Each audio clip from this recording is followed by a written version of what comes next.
1997 ജനുവരി തൊട്ട് ഇന്നലത്തെ കണക്ക് വരെ എടുത്താൽ ഒരു 826 മനുഷ്യർ ഈ ഉത്സവ സ്ഥലത്തെ ആനകളുടെ പ്രതിഷേധം മൂലം മരണപ്പെട്ടിട്ടുണ്ട്. പിന്നൊരു 4000-ലധികം ആളുകൾക്ക് പരിക്ക് പറ്റിയിട്ടുണ്ട്. ഇതിൽ പകുതി ആളുകൾ ഇപ്പോൾ ശരീരമാനക്കിണങ്ങിയ പരസഹായം വേണമെന്നുള്ള അവസ്ഥയിൽ പല സ്ഥലത്തും കിടക്കുന്നുണ്ട്. ആനയുടെ ശരീരത്തിൽ സ്ഥിരമായിട്ട് മുറിവുണ്ടാക്കുക എന്നുള്ളതാണ് ഈ ആനകളെ മെരുക്കി കൊണ്ടു കിടക്കാനായിട്ട് ഈ ഉത്സവവുമായി ബന്ധപ്പെട്ട ആളുകൾ ചെയ്യുന്നൊരു പ്രവൃത്തി. അപ്പം ഒരു 15 ആന എഴുന്നള്ളിക്കുന്ന ഒരു അമ്പലത്തിൽ ഒരാനേനെ ഒരു ദിവസം എഴുന്നള്ളിക്കാൻ 10,000 രൂപ എന്നുള്ള നിരക്കിൽ ഇവർ വീട് കയറി പിരിക്കുമ്പോൾ ഇവർ പറയണത് 10,000 രൂപ എന്നാലും നിങ്ങളുടെ പേർക്ക് ഞങ്ങൾ ആനയെ എഴുന്നള്ളിക്കുന്നത് ഞങ്ങൾ പരസ്യം ചെയ്യും, നോട്ടീസിലെഴുതും, ഫേസ്ബുക്കിലൊക്കെ കൊടുക്കും. പിന്നെ നിങ്ങൾ ആനയെ എഴുന്നള്ളിക്കാൻ പണം തന്നാൽ നിങ്ങളുടെ വീട്ടിൽ 1000 ആരോഗ്യ സൗഖ്യം ഉണ്ടാവും, കുട്ടികൾക്ക് വിദ്യാഭ്യാസം കൂടും, പെൺകുട്ടികൾക്ക് കല്യാണം കഴിയും, ആൺകുട്ടികൾക്ക് നല്ല വധുക്കളെ ലഭിക്കും, നിങ്ങൾ 1000 ആരോഗ്യ സൗഖ്യപ്രകാരം നെടുനാൾ ജീവിക്കുമെന്ന് പറഞ്ഞിട്ട് ഇവർ പല ആൾക്കാർക്കും മെയിൽ അയച്ചും വാട്സപ്പിൽ മെസ്സേജ് അയച്ചും ഇവിടെ എന്താണ് നടക്കുന്നത് എന്നറിയാത്ത വിദേശങ്ങളിലുള്ള പല മനുഷ്യന്മാരും ഇതിനു വേണ്ടി പൈസ കൊടുക്കുന്നുണ്ട്.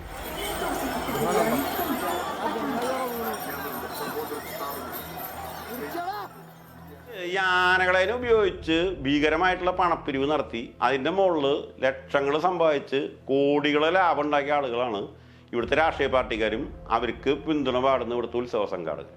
ഇത് രണ്ടാം നിഷേധ ബന്ധമാണ്. ആറാട്ട് ദിവസം ഇതെല്ലാം ലംഘിച്ച് ഒരു ജഡ്ജിയുടെ മുന്നിൽ ഈ ഉത്സവ സംഘാടകർ ഈ പൂരം നടത്തിയ വാർത്തയാണ് വന്നിട്ടുള്ളത്. അതിന് പോലീസുകാർ ഗാർഡ് ഓഫ് ഓണർ നൽകുന്നു. നിയമപ്രകാരം ചെയ്യാൻ പാടില്ലാത്ത കാര്യത്തിന് പോലീസ് ഗാർഡ് ഓഫ് ഓണർ നൽകി അതിനൊരു ജഡ്ജി സാക്ഷിയായിട്ടുള്ളൊരു പടമാണെന്ന് എറണാകുളത്തെ എല്ലാ പത്രങ്ങളും കൊടുത്തിട്ടുണ്ട്. അപ്പം ഇതെന്താണ് കാണിക്കുന്നത്? ഉത്സവത്തിനനുബന്ധിച്ച് ആനപീഡനത്തിനെതിരെ ആരെന്ത് നിയമം കൊണ്ടുവന്നാലും അത് ഞങ്ങൾക്കൊന്നും ബാധകമല്ല എന്നുള്ള രീതിയിൽ ഉത്സവ സംഘാടകർ പരസ്യമായി ലംഘിക്കും.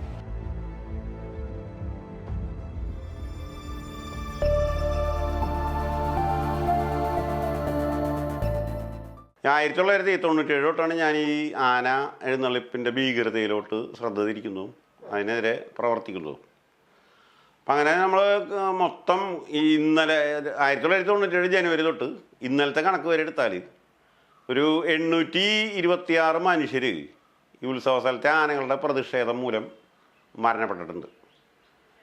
പിന്നൊരു 4000-ലധികം ആളുകൾക്ക് പരിക്ക് പറ്റിയിട്ടുണ്ട്. ഇതിൽ പകുതി ആളുകൾ ഇപ്പോൾ ശരീരമാനക്കിണങ്ങിയ പരസഹായം വേണമെന്നുള്ള അവസ്ഥയിൽ പല സ്ഥലത്തും കിടക്കുന്നുണ്ട്. അപ്പോൾ ഈ ഇടഞ്ഞോടിയ ആനകൾ ഇത്തരം പ്രശ്നങ്ങളുണ്ടാകുമ്പോൾ മനുഷ്യജീവന് ഭീഷണിയാണ് എന്ന് ഉറപ്പായിട്ടാണ് ഇതിനെതിരെ എന്തെങ്കിലും ചെയ്യണമെന്ന് എനിക്ക് തോന്നിയത്. അത് കഴിഞ്ഞ് ഞാൻ ഈ ഫീൽഡിലൂടെ ഇറങ്ങിയപ്പോൾ പിന്നെ കണ്ടത് ഈ ആനയുടെ ശരീരത്തിൽ സ്ഥിരമായിട്ട് മുറിവുണ്ടാക്കുക എന്നുള്ളതാണ് ഈ ആനകളെ മെരുക്കി കൊണ്ടു കിടക്കാനായിട്ട് ഈ ഉത്സവവുമായി ബന്ധപ്പെട്ട ആളുകൾ ചെയ്യുന്നൊരു പ്രവൃത്തി. ഇതിൻ്റെ അടിസ്ഥാനത്തിൽ ആനകൾക്ക് അതിഭയങ്കരമായിട്ടുള്ള ശാരീരികവും മാനസികവുമായിട്ടുള്ള പ്രഷർ അനുഭവിക്കുന്നതുകൊണ്ടാണ് ഈ ആനകൾ ഈ വെജിറ്റേറിയനായിട്ടുള്ള ഈ ആന യാതൊരു ആവശ്യമില്ലാതെ മനുഷ്യരെ കൊന്നൊടുക്കി ഈ ഉത്സവ സ്ഥലത്ത് ഭീകരമായിട്ടുള്ള ദൃശ്യങ്ങൾ ഉണ്ടാക്കുന്നത്. ഈ ആന ഈ ചങ്ങലക്കിട്ട് നിർത്തി കണ്ടിന്യൂസ് ആയിട്ട് എഴുന്നള്ളിക്കുന്നതിൻ്റെ ഇടയിൽ അതിന് രക്ഷപ്പെടാനായിട്ട് കാണിക്കുന്ന ചില ബോഡി ലാംഗ്വേജ് പോലും മനുഷ്യർ മരണപ്പെടുന്നതാണ്. ഞാനൊരിക്കലും ഒരു മനുഷ്യനെ വേണമെന്ന് വെച്ച് കൊല്ലുന്നതല്ല, അതിൻ്റെ ശരീരത്തിൻ്റെ വ്യാപ്തി കൂടുതലായതുകൊണ്ട് അത് മൂവ് ചെയ്യുമ്പോൾ അതിന് ഇഷ്ടപ്രകാരം മൂവ് ചെയ്യുമ്പോൾ മനുഷ്യരുടെ ശരീരത്തിൽ അതിൻ്റെ ശരീരഭാഗങ്ങൾ കൊണ്ടിട്ട് പറ്റ ആളുകളെ കൊന്നൊടുക്കുന്നതാണെന്ന് ജനങ്ങൾ തെറ്റിയിരിക്കുന്നതാണ്. ഈ നമ്മളിവിടുത്തെ ആഘോഷം എന്ന് പറഞ്ഞാൽ 2 തരത്തിലുണ്ട്. ഒന്ന്, ഈ തന്ത്രിമാർ ഭഗവത് വിഗ്രഹത്തിലുള്ള ചൈതന്യം ആരാധിച്ച് തിടമ്പിൽ കയറ്റി ശ്രീകോവിലിൽ നിന്ന് തിടമ്പ് നേരെ എഴുന്നള്ളിച്ചു കൊണ്ടുവന്ന് കോലത്തിൽ വെച്ച് കെട്ടി നേരെ ആനപ്പുറത്ത് കയറ്റി 100% ഭക്തിപൂർവ്വം നടത്തുന്നു എന്ന് പ്രചരിപ്പിക്കപ്പെടുന്ന ഒരു എഴുന്നള്ളിപ്പ്. ആ എഴുന്നള്ളിപ്പിലും ഈ ആനകൾ ഇടയുന്നുണ്ട്. പിന്നെ ഒരു സംഭവം എന്താ വെച്ചാൽ ചില ആളുകളുടെ വീടിൻ്റെ മുന്നിൽ നിന്നും ചില കാവലേന്നൊക്കെ കുറേ ആളുകൾ പൈസ പിരിച്ച് ആനകളെ വാടകയ്ക്ക് എടുത്തുകൊണ്ട് ഈ കാവലയിലും വീടുകളുടെ മുമ്പിൽ നിർത്തിയിട്ട് ഈ പ്രൈവറ്റായിട്ട് ഉണ്ടാക്കി വെച്ചിരിക്കുന്ന കോലത്തിൽ അവർക്ക് തോന്നുന്ന രീതിയിൽ പ്ലാസ്റ്റിക് കൊണ്ടും മരത്തോണ്ടും ഉണ്ടാക്കിയ പ്രതിമകൾ വെച്ച് കെട്ടി ആഘോഷപൂർവ്വം ഒരമ്പലത്തിലേക്ക് പോകാനായിട്ടുള്ള എഴുന്നള്ളിപ്പിൻ്റെ രൂപത്തിലുള്ള എഴുന്നള്ളിപ്പുകൾ. അതിൽ ഭക്തിയൊന്നുമില്ല, ആഘോഷമാണ്. ഇത് കൂടുതലും ഈ ഹിന്ദു ക്ഷേത്രങ്ങളിലാണ് ഇങ്ങനെ ഈ കാവലയിൽ നിന്നും വായനശാലയുടെ മുമ്പിൽ നിന്നും വീടുകളിൽ നിന്നൊക്കെ പുറപ്പെടുന്നത്. ഈ മുസ്ലിം സമുദായത്തിൻ്റെ പ്രശ്നം എന്ന് പറഞ്ഞാൽ അവരവരുടെ പള്ളിയിലത്തെ നേർച്ച ദിവസം പള്ളിയിലേക്ക് കുറച്ച് പേർക്ക് പോകാനായിട്ട് വീടുകളിൻ്റെ മുമ്പിൽ നിന്നും കവലയിൽ നിന്നും കുറേ ആളുകളെ അവർ ലേലം വിളിച്ച് പൈസ വാങ്ങിച്ച് ആനപ്പുറത്ത് കയറ്റും. അങ്ങനെ കയറ്റുമ്പോൾ 6-7 ആളുകളൊക്കെ ആനപ്പുറത്ത് കയറിയിട്ടുണ്ടാവും. അത് ഇവർക്ക് വീട്ടിൽ നിന്ന് പള്ളിക്ക് പോകാനാണ് ഈ പോക്ക്. ഇത് ഒരു ദിവസം കാലത്തെ 7 മണിക്ക് തുടങ്ങിയാൽ ഈ ലേലം വിളി പരസ്യമായിട്ട് ഇവർ ഓരോ വീട്ടിന് മുമ്പിൽ വെച്ചിട്ട് ആനപ്പുറത്ത് കയറാനുള്ള പൈസ ലേലം വിളിച്ച് വാങ്ങിക്കും. അപ്പോൾ അവിടെയുള്ള ഒരു ആനപ്പുറത്ത് കയറി കഴിഞ്ഞാൽ 1-1.5 മണിക്കൂർ ആനയെ പള്ളിയിലേക്ക് നടത്തിക്കും. അത് കഴിഞ്ഞാൽ ആ പള്ളിയിൽ നിന്ന് തിരിച്ച് ഈ വീട്ടിലേക്ക് വരും. അത് കഴിഞ്ഞ് ഈ ആനനെ വേറൊരു വീട്ടിൽ കൊണ്ടുപോകും, ഇല്ലെങ്കിൽ വേറൊരു കവലയിലേക്ക് കൊണ്ടുപോകും. ഇങ്ങനെ കണ്ടിന്യൂസ് ആയിട്ട് കാലത്തെ 7 തൊട്ട് വൈകുന്നേരം 3 മണി വരെയൊക്കെ ഈ ഉത്സവങ്ങൾ എന്നുള്ള രൂപത്തിൽ മുസ്ലിം പള്ളികളിൽ ഇത് ഭീകരമായിട്ട് നടക്കുന്നുണ്ട്. അതിന് ഭക്തിയൊന്നുമല്ല, അവരുടെ ആവേശമാണ് കാണിക്കുന്നത്. വീട്ടിലുള്ള കുറേ പൈസ ഈ ആന കോൺട്രാക്ടർമാരുടെ കയ്യിലേക്ക് പോകും. അങ്ങനെ ആ പോകുന്ന പോക്കിൽ കണ്ടമാനം പൈസ ഇതിൻ്റെ ഇടയിലുള്ള ഏജൻറ്റുമാർ വാങ്ങിക്കും. അപ്പോൾ കഴിഞ്ഞ ആഴ്ച പരസ്യമായിട്ട് സ്റ്റേജിൽ നിന്നിട്ട് ഒരു ആനയുടെ മുകളിൽ കയറാനായിട്ട് ആളുകളെ ക്ഷണിച്ച് ലേലം വിളിക്കുന്ന ഒരു പരിപാടി ആ സംഘാടകർ തന്നെ പുറത്തേക്ക് വിട്ടു. അതിപ്പോൾ കോടതിയുടെ നിരീക്ഷണത്തിൽ അന്വേഷണമാണ്. ഈ ആനയെ ഒരു കാരണവശാലും പണം കൊടുത്തിട്ട് ഉപയോഗിക്കരുതെന്ന് വളരെ വ്യക്തമായിട്ട് നിയമത്തിൽ പറയുന്നുണ്ട്. ലേലം വിളിക്കൽ ആനേനെ വെച്ചിട്ട് ചെയ്യരുതെന്ന് പറയുന്നുണ്ട്. അപ്പോൾ ഇത് രണ്ടും പരസ്യമായിട്ട് ലംഘിച്ചിട്ടാണ് ഈ മുസ്ലിം പള്ളികളിലും ഹിന്ദു ക്ഷേത്രങ്ങളിലും ക്രിസ്ത്യൻ പള്ളികളിലും ഇത് എഴുന്നള്ളിക്കുന്നത്. ചില പള്ളികളിലൊരു ബോർഡ് കാണാം, ജീവനുള്ള ആനയെ ഇതിൻ്റെ ഉള്ളിൽ പ്രവേശിപ്പിക്കരുത് എന്ന് പള്ളിയുടെ ഉള്ളിൽ അവർ ബോർഡ് വെച്ചിട്ടുണ്ട്. എന്നിട്ട് ഈ പള്ളി പെരുന്നാളിന് കൂടുതൽ ഈ പള്ളിയിലെ അച്ഛന്മാർക്കും കാര്യക്കാർക്കൊക്കെയാണ് അവിടെ റോള്, നാട്ടുകാർക്ക് വലിയ റോളൊന്നുമില്ല. അപ്പോൾ പള്ളിയിലെ അച്ഛന്മാരും കാര്യക്കാരന്മാരും പള്ളി പെരുന്നാളിന് പള്ളിയുടെ ഉള്ളിൽ പല കാര്യങ്ങളും ചെയ്യുമ്പോൾ ഞങ്ങൾക്ക് ഇവിടെ പലതും ചെയ്യണമെന്ന് പറഞ്ഞിട്ടാണ് നാട്ടുകാർ ആനകളെ കൊണ്ടുവരുന്നത്. ഈ ആനകളെ കൊണ്ടുവന്നിട്ട് അവർ ഓരോ വീടുകളുടെ മുമ്പിൽ നിന്ന് കവലയിൽ നിന്നൊക്കെ എഴുന്നള്ളിച്ച് പള്ളിയുടെ മുമ്പിലേക്ക് വരുന്ന ഘോഷയാത്രയാണ് ഈ പത്രക്കാരും ടി വിക്കാരും എടുത്തിട്ട് പള്ളിപ്പെരുന്നാളിന് ആനകൾ എന്ന് പറഞ്ഞിട്ട് കൊടുക്കുന്നത്. ഇതിലൊന്നും ഭക്തിരൂപമില്ല. പള്ളിയിലുള്ള ആന കയറ്റിരുന്നുകൊണ്ട് പള്ളിക്കാർ ബോർഡ് വെച്ചിരിക്കുന്നത് പള്ളിയേറ്റ എന്നുള്ളതിന് യാതൊരു ബന്ധമില്ല എന്നുള്ളതാണ്. പിന്നെ പല കേസിനും ആന ഇടന്നിട്ട് പള്ളിക്കാർക്ക് കേസെടുക്കാൻ പോയാൽ അവർ പറയും ഞങ്ങളുടെ കാര്യക്രമത്തിൽ ഒരു സ്ഥലത്തും പള്ളിപ്പെരുന്നാളിന് ആന ഉണ്ടെന്ന് ഞങ്ങൾ പറഞ്ഞിട്ടില്ല. നാട്ടുകാർ ആനകളെ കൊണ്ടുവന്ന് പള്ളിയുടെ മുമ്പിൽ റോട്ടിൽ കൂടെ പോകുമ്പോൾ അത് നിയന്ത്രിക്കുന്നത് പോലീസുകാരാണ്. ഞങ്ങൾക്ക് ഇതിനെക്കുറിച്ചൊന്നും അറിയില്ല എന്ന് പല പള്ളിയിലച്ചന്മാരും പരസ്യമായിട്ട് കോടതികളിലും സ്റ്റേറ്റ്മെൻറ്റ് കൊടുത്തിട്ടുണ്ട്, പോലീസ് സ്റ്റേഷനിലും കൊടുത്തിട്ടുണ്ട്. അപ്പം ഭക്തി എന്നുള്ള രൂപത്തിൽ ഒരു സ്ഥലത്തും ഈ ആനയുടെ മുകളിൽ ദൈവത്തെ കയറ്റിയിരുത്താൻ എവിടെയും പറഞ്ഞിട്ടില്ല. ഈ ഹിന്ദു താന്ത്രിക വിധി എന്നൊക്കെ പറഞ്ഞാൽ ഈ ആനകളെ പിടികൂടി ചട്ടം പഠിപ്പിക്കുന്ന പ്രക്രിയ തുടങ്ങാനായിട്ടുള്ള മുന്നേയും ഈ പടക്കം ഉണ്ടാക്കി പൊട്ടിക്കുന്നത് തുടങ്ങാനായിട്ടുള്ള മുന്നേയും 5000-6000 വർഷങ്ങൾക്ക് മുമ്പ് തന്നെ എഴുതി വെച്ചിട്ടുള്ള വളരെ പഴഞ്ചനായിട്ടുള്ള രൂപങ്ങളിലുള്ള ഭക്തി പൂർവമായ സംഭവങ്ങളാണ് ഈ ക്ഷേത്രങ്ങളിൽ നടക്കുന്നത്. അവിടെ അവർ ചെയ്യുന്നത് എന്താ വെച്ചാൽ ഈ ഋഗ്വേദം, യജുർവേദം, സാമവേദം, അഥർവവേദം, പിന്നെ ഈ പുരാണങ്ങളെന്ന് പറയുന്ന ഭഗവത്ഗീത, മഹാഭാരതം, രാമായണം, ശിവപുരാണം, ഇതിലൊന്നിലും ഈ ദൈവത്തെ ആരാധിക്കാനായിട്ട് ആനപ്പുറത്ത് കയറ്റുന്ന പരിപാടി ഒന്നിനും പറഞ്ഞിട്ടില്ല. അപ്പം മനുഷ്യനെ കൊന്നെടുക്കാൻ പണ്ട് രാജാക്കന്മാർ ഉപയോഗിച്ചിരുന്ന ഈ സാധനത്തിനെ ക്ഷേത്രത്തിൻ്റെ ഉള്ളിൽ കയറ്റി കൊണ്ടുവന്നതിനെ കുറിച്ചിട്ട് യാതൊരു ഭക്തിപൂർവമായിട്ടുള്ള പരാമർശവും ഒരു മതഗ്രന്ഥത്തിലുമില്ല. പിന്നെ ഇത് വന്നത് എങ്ങനെയാണെന്ന് ഞങ്ങൾ അന്വേഷിച്ച് നോക്കി. അപ്പം നമ്മളറിഞ്ഞത് ഈ മാർത്താണ്ഡവർമ്മ ഭരണം നടത്തുമ്പോൾ കേരളത്തിൽ മുറജപം എന്ന് പറഞ്ഞൊരു പരിപാടിയുണ്ട്. അതിന് ഈ പൂണൂലിട്ട ബ്രാഹ്മണരെ കാര്യമായിട്ട് ആദരിച്ച് അവർ മന്ത്രം പറയും, അവർ പല മത്സരങ്ങൾ നടത്തും. അതിന് അവർ തിരിച്ചു പോകുമ്പോൾ സമ്മാനങ്ങളൊക്കെ കൊടുക്കും. ഈ സമ്മാനം കൊടുത്ത കേസിൽ ഏതോ ഒരു പൂണൂൽധാരിക്ക് രാജാവിനോട് വിഷമമുണ്ടായിട്ട് അയാളെന്ന് പറഞ്ഞപ്പോൾ രാജാവ് അയാളെ കൊന്നൊടുക്കി.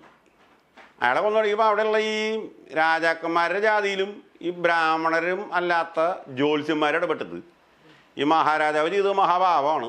ബ്രാഹ്മണനെ കൊന്നത് ബ്രഹ്മഹത്യാ പാപമാണ്. അത് താങ്കളുടെ തലമുറേനെയും നാട്ടുകാരെയും ബാധിക്കുന്നുള്ളതുകൊണ്ട് അത് മറികടക്കാനായിട്ട് ഒരു 21 ബ്രാഹ്മണർക്ക് നിങ്ങളുടെ സേനയുടെ ഭാഗമായിട്ടുള്ള ആനകളെ ദാനം ചെയ്യണം എന്ന് പറഞ്ഞു. അപ്പോൾ ബ്രഹ്മഹത്യാഭാവം പോകാൻ ആനകളെ ദാനം ചെയ്യല്. അങ്ങനെയാണ് അത്ര ഈ രാജാവിൻ്റെ സേനയുടെ ഭാഗമായിട്ട് ആളുകളെ കൊന്നൊടുക്കാൻ വെച്ചിരുന്ന ആനകൾ ഈ ബ്രാഹ്മണരുടെ ക്ഷേത്രത്തിലേക്ക് കയറി വന്നത് ഈ മുറജപത്തിൻ്റെ പിന്നിലുള്ള ഈ ഒരു ഭീകര ദാരുണ സംഭവം കൊണ്ടാണ്. അങ്ങനെയാണിത് അമ്പലങ്ങളുടെ ഉള്ളിലേക്ക് കയറി വരുന്നതും. പിന്നീട് അമ്പലങ്ങളിൽ ഈ ആനകളെ കയറ്റാനായിട്ട് അവർ കണ്ടിരുന്നൊരു സൂത്രപ്പണി, ഈ പണ്ട് കാലത്ത് ഈ അമ്പലത്തിനുള്ളിലേക്ക് ഈ രാജാക്കന്മാർക്കും പൂണൂൽധാരികൾക്കും മാത്രമേ പ്രവേശനമുള്ളൂ. പൂണൂലിടാത്തവരത്തിനും അമ്പലത്തിനുള്ളിൽ കയറിയിട്ട് തൊഴാൻ പറ്റില്ല. അപ്പോൾ ബഹുഭൂരിപക്ഷം ആളുകൾ അമ്പലത്തിനുള്ളിൽ കയറാത്തവരാണ്. അപ്പോൾ അവരുടെ മുമ്പിലേക്ക് ഈ ആനകളെ കൊണ്ടുവരുന്ന ദിവസം ഈ ക്ഷേത്ര ഉത്സവം കഴിഞ്ഞ് ഉത്സവത്തിന് അമ്പലത്തിൽ നടക്കുന്ന ചില പരിപാടികൾ പങ്കെടുക്കാനായിട്ട് ചില ആളുകൾക്ക് വരും. അവർ ഈ ഹൈന്ദവ ശാസ്ത്രപ്രകാരം ജീവിക്കുന്നവരാവില്ല.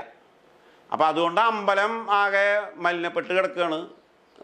തീണ്ടലും തൊടിയിലൊക്കെ ഉള്ള കാലമാണ്. അപ്പോൾ ഈ ദേവവിഗ്രഹത്തെ ഉത്സവം കഴിഞ്ഞാൽ പഴയ രീതിയിൽ ശുദ്ധമാക്കാൻ വേണ്ടിയിട്ട് ഇവർ ഈ ദേവവിഗ്രഹത്തെ അമ്പലത്തിൻ്റെ പുറത്തേക്ക് ഇറക്കി ഒരു കുളത്തിൽ കൊണ്ട് മുക്കും. അതിനാണ് ആറാട്ടെന്ന് പറയാം. അപ്പോൾ ഈ ആറാട്ടിന് ഇങ്ങനെ എഴുന്നള്ളിക്കുമ്പോൾ കുളം കിടക്കുന്നത് പുറത്താണ്. അപ്പോൾ പുറത്തു കൊണ്ടുപോയിട്ട് ശുദ്ധീകരിച്ച് വീണ്ടും ഉള്ളിൽ വെക്കണമെന്നാണ് നിയമം. അപ്പോൾ അമ്പലമേ മലിനപ്പെട്ടു. അപ്പോൾ ഈ ദൈവത്തെ പുറത്ത് കൊണ്ടുപോയി വെള്ളത്തിൽ മുക്കി അമ്പലത്തിനുള്ളിലേക്ക് കൊണ്ടുവന്നാൽ അമ്പലവും ശുദ്ധീകരിക്കപ്പെടും, വിഗ്രഹവും ശുദ്ധീകരിക്കപ്പെടും എന്നുള്ള രീതിയിൽ ഇതിനെ പുറത്തേക്ക് എഴുന്നള്ളിക്കും. ഈ പുറത്തേക്ക് എഴുന്നള്ളിക്കുമ്പോൾ ഈ അമ്പലത്തിൽ കയറാത്ത മഹാന്മാർക്കൊക്കെ ഇതിനെ കണ്ട് തൊഴാം. അപ്പോൾ എല്ലാവർക്കും കാണാൻ വേണ്ടിയിട്ടാണ് അത്ര ഇത് ആനയുടെ മുകളിലേക്ക് ആക്കിയത്. അപ്പോൾ തന്നെ ചിലപ്പോൾ ആനകളുടെ ഇടന്നിട്ട് പ്രശ്നം ഉണ്ടായപ്പോഴാണ് അതിന് രഥം വന്നത്. പല അമ്പലങ്ങളും ആനയെ മാറ്റി രഥമാക്കി പണ്ട് തന്നെ. ആ രഥം ഇപ്പോഴും പല സ്ഥലത്തുണ്ട്. പല സ്ഥലത്ത് രഥോത്സവം എന്നറിയപ്പെടുന്ന അതിഭയങ്കരമായിട്ടുള്ള ഉത്സവങ്ങൾ നടക്കുന്നുണ്ട്.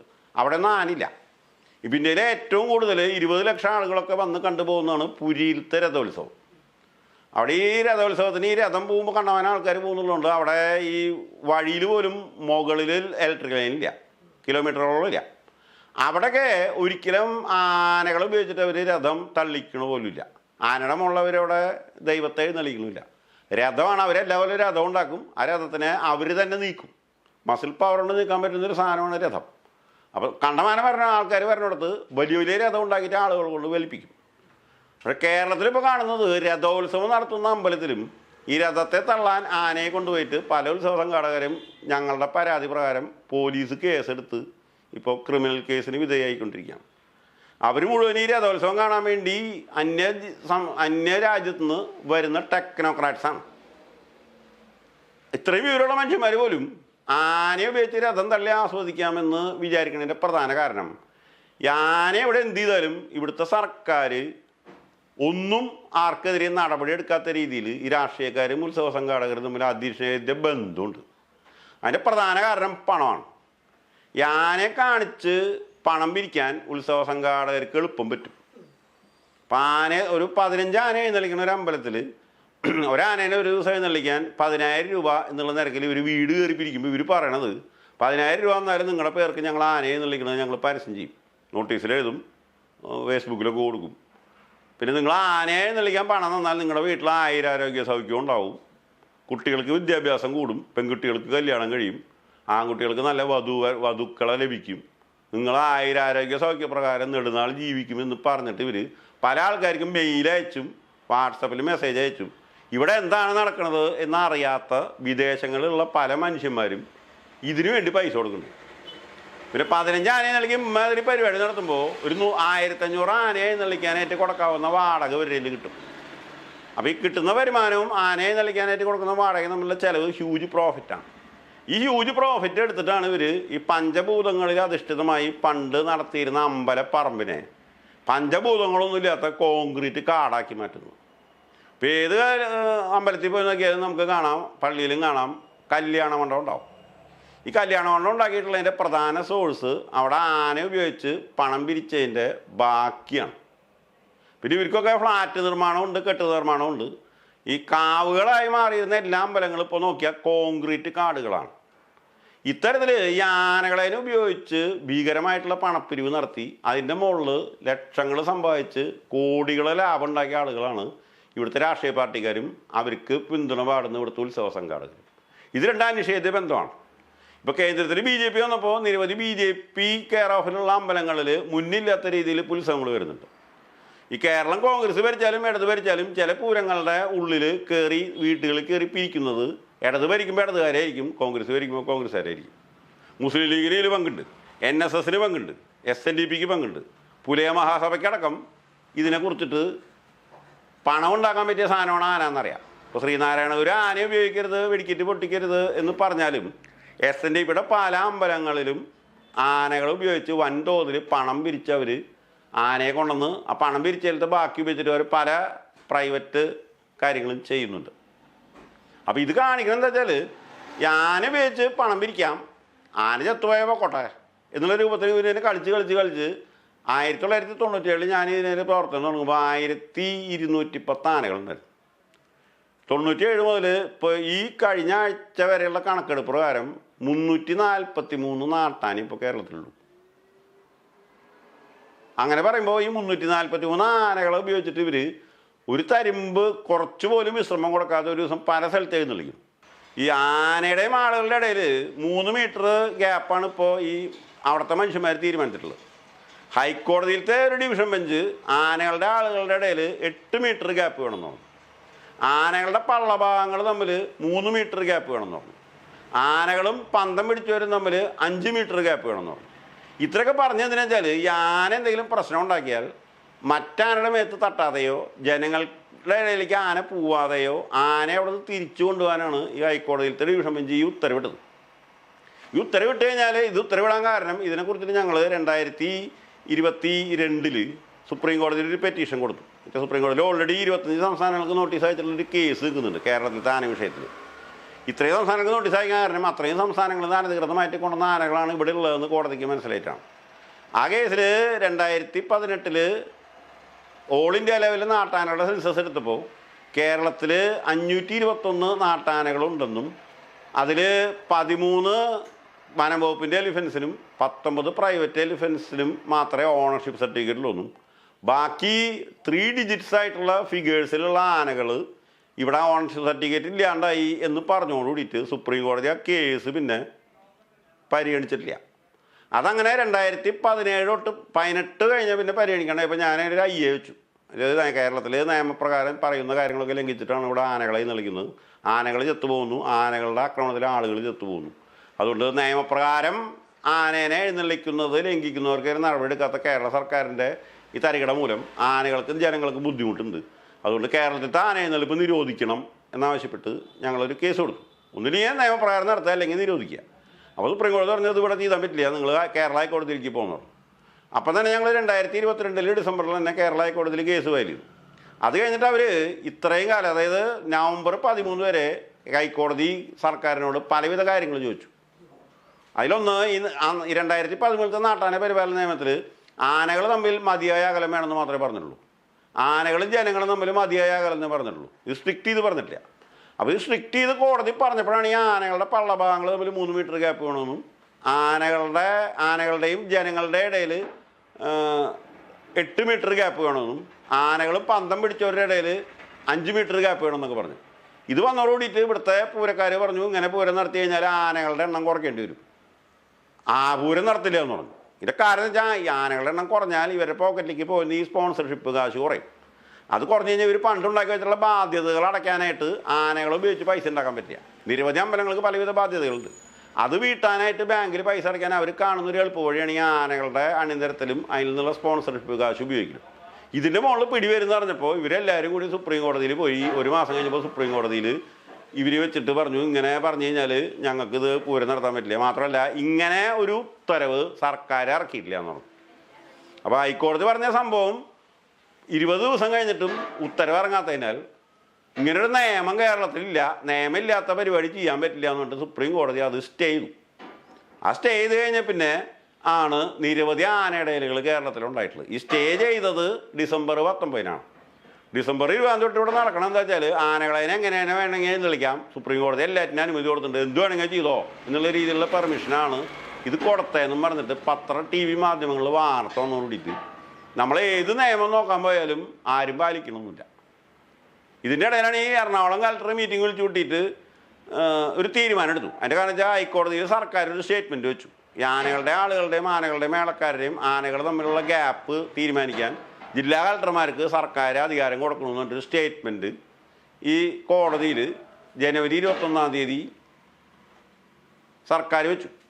അപ്പോൾ അതോടെ ഈ ജനുവരി 21 ഹൈക്കോടതി പറഞ്ഞു, ജില്ലാ കളക്ടർമാർ ഈ ഗ്യാപ്പിൻ്റെ ആനകളും ജനങ്ങളും ആനകളും മേളക്കാരും ആനകളും പന്തം പിടിച്ചവരും ആനകളുടെ പള്ളഭാഗങ്ങൾ തമ്മിലുള്ള ഗ്യാപ്പ് ജില്ലാ കളക്ടർമാരുടെ നേതൃത്വത്തിൽ ജില്ലാ നാട്ടാന മോണിറ്ററിംഗ് സമിതി തീരുമാനം എടുക്കണമെന്ന്. പക്ഷെ അത് കഴിഞ്ഞിട്ട് ആദ്യമായിട്ട് ജില്ലാ കളക്ടറോട് തീരുമാനിച്ചത് ഈ കോടതി പറഞ്ഞ 3 എന്നുള്ളത് കളക്ടർ ആനകളുടെ പള്ളഭാഗങ്ങൾ തമ്മിൽ 1.5 മീറ്റർ ആക്കി. ഈ ആനകളും ജനങ്ങളും തമ്മിൽ 8 മീറ്റർ ഗ്യാപ്പ് വേണമെന്ന് പറഞ്ഞത് അവർ കൊണ്ടുപോയിട്ട് 3 മീറ്റർ ആക്കി. എന്നിട്ട് ആനയെ നിർത്തണം പറഞ്ഞു.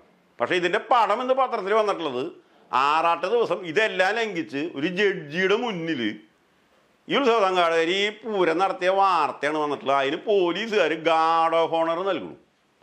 നിയമപ്രകാരം ചെയ്യാൻ പാടില്ലാത്ത കാര്യത്തിന് പോലീസ് ഗാർഡ് ഓഫ് ഓണർ നൽകി അതിനൊരു ജഡ്ജി സാക്ഷിയായിട്ടുള്ളൊരു പടമാണെന്ന് എറണാകുളത്തെ എല്ലാ പത്രങ്ങളും കൊടുത്തിട്ടുണ്ട്. അപ്പോൾ ഇതെന്താണ് കാണിക്കുന്നത്? ഉത്സവത്തിനനുബന്ധിച്ച് ആനപീഡനത്തിനെതിരെ ആരെന്ത് നിയമം കൊണ്ടുവന്നാലും അത് ഞങ്ങൾക്കൊന്നും ബാധകമല്ല എന്നുള്ള രീതിയിൽ ഉത്സവ സംഘാടകർ പരസ്യമായി ലംഘിക്കും.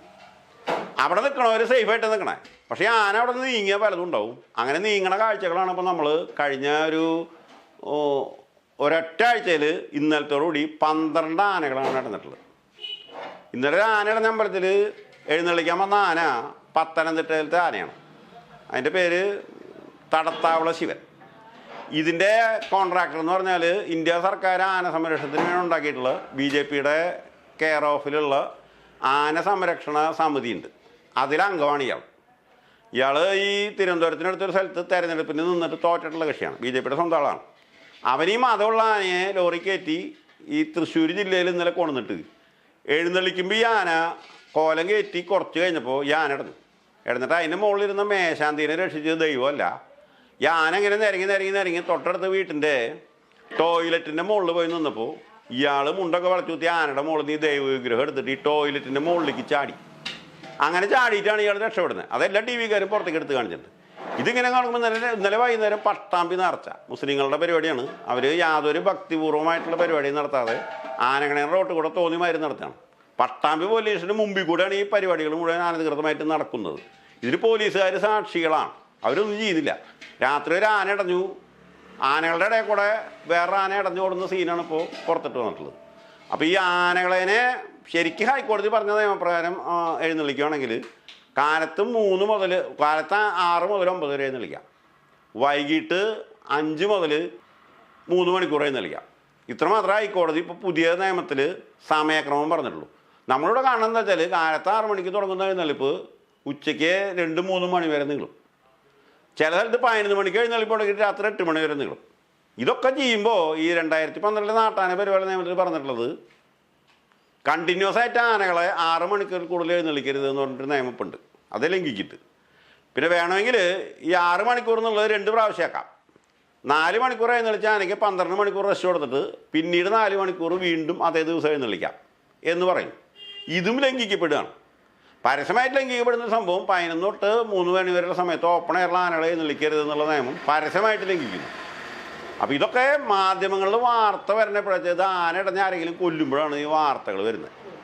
ആന ഇടഞ്ഞ് ആൾ മരിച്ചാൽ മാത്രമേ പോലീസ് ഈ പരിപാടി നിർത്തിക്കുള്ളൂ.